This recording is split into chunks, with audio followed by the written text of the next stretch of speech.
Hello! In this short video we're going to take a look at right to rent rules as apply to landlords in England. But before I begin, let me give you an introduction to myself so that you can see how I can help you. I'm Sharon Mashan. I work with Steve. He's my husband and business partner. We started investing in property in the early 2000s, and around 2011, as a result of Steve taking voluntary redundancy, we went on to do some professional property training, and that really quick-started our property investing portfolio. We quickly built our own portfolio. We attracted a joint venture partner to purchase even more property, and from that we created our own property management company to manage all of the properties we were buying. This led us on to source properties, and we've helped investors based all over the world build their property portfolios too.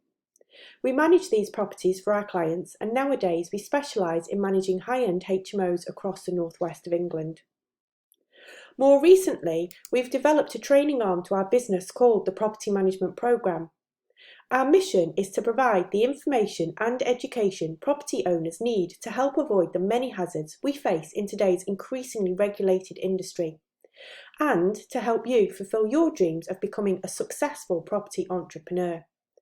Our Landlord's Ultimate How-To Guide is a standalone resource for fellow property investors who want to have the knowledge and confidence to manage their properties for themselves, or want to understand what their managing agent should be doing on their behalf. In this video, as I say, we're going to talk about right to rent checks. As a result of Brexit and the current coronavirus crisis, you might be surprised to hear there aren't really any changes to the right to rent checks that you need to carry out on prospective tenants. However, I certainly over the last few months have seen a change in the demographics of the applicants who are coming to us to apply to rent rooms and properties. So I thought it worth revisiting right to rent in this new light and to share with you some of my experiences over the last few months.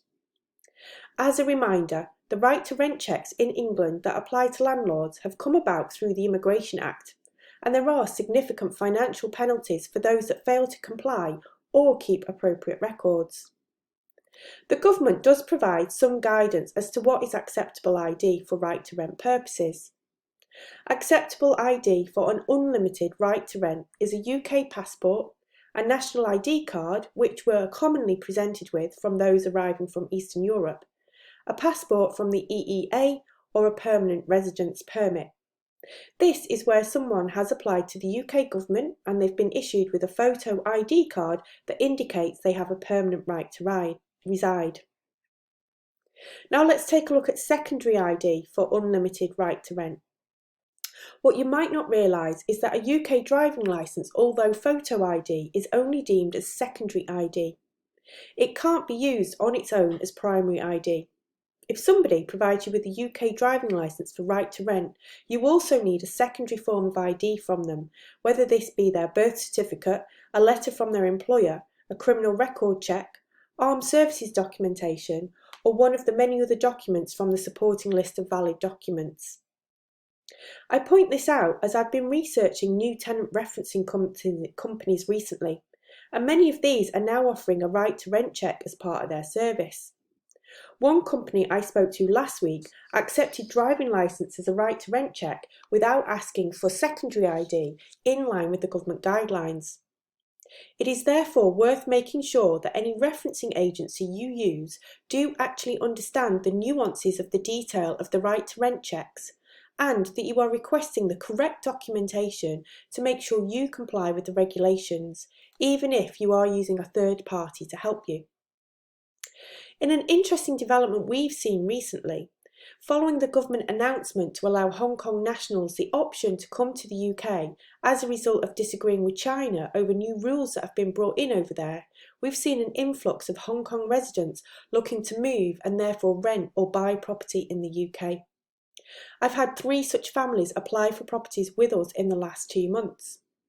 We're the second largest HMO agency in Warrington, but we're not a huge property management company, so this has been a noticeable change following this government announcement at New Year.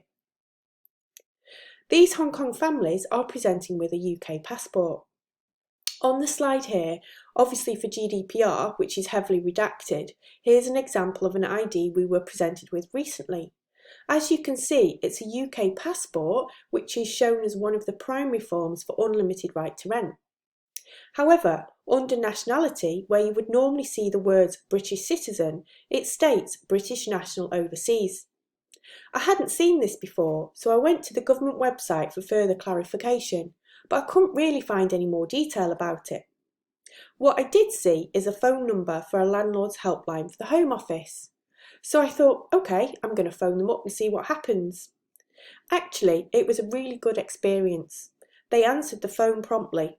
The person on the other end of the phone really knew what they were talking about and were able to help straight away. In my response to my particular query about a Hong Kong family arriving in the UK, it turns out if the nationality is stated as British national overseas, they have a 12-month limited right to reside. Within that 12-month period, they then need to apply for a visa to extend their right to reside if they want to stay longer.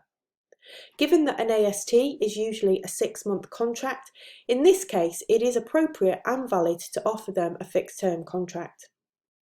When you're checking ID, it's worth reading and double-checking you understand what it's showing you. Be aware there are other time-limited residence permits and other documents that people can provide to show they have a right to rent, a limited right to rent, but you can still also offer them a 6-month AST.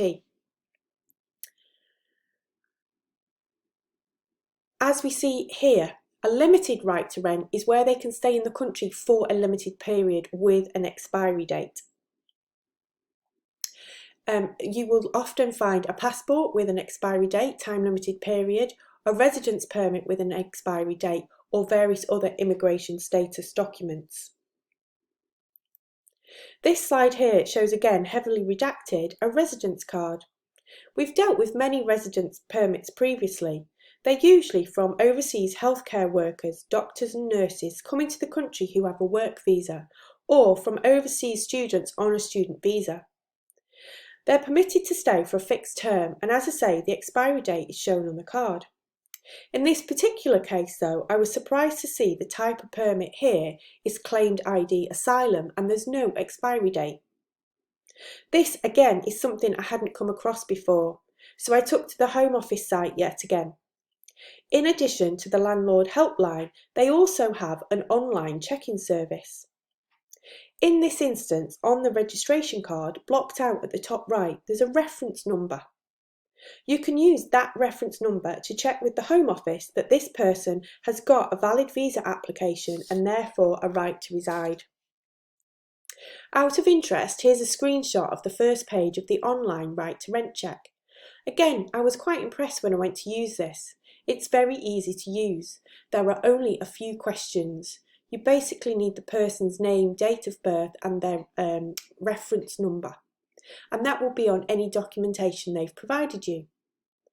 The online check-in service does say it takes 2 to 3 days for this information to be returned. The first time I used the service, they did meet that timescale. Having done this again several times recently, last week I actually got a response within 2 hours. So I thought I'd share with you an example of the document you get back. It's an official letter from the Home Office and it gives you a simple yes or no in terms of whether that person has a valid right to reside.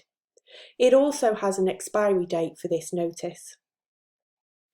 As a final point for those arriving from Europe, their national ID cards are still a valid form of ID under the current rules. However, from June this year, they'll also need to have applied to the EU settlement scheme, which will either give them time-limited or unlimited right to reside. If you're dealing with people arriving from Europe, it's worth asking now, as part of the referencing process, what their EU settlement code is. Once you have this, you can go to the government website where you can input this code together with their name and date of birth. This will give you an instant report as to their status, whether they have a right to reside in the country or not. So I hope that's been useful. I'll draw to a close there. But hopefully this is a different perspective on the right to rent checks we all have to carry out. I will leave you with my contact details if you've got any questions about right to rent specifically, property management issues in general, or you want to find out more about our training and education services, please do get in touch.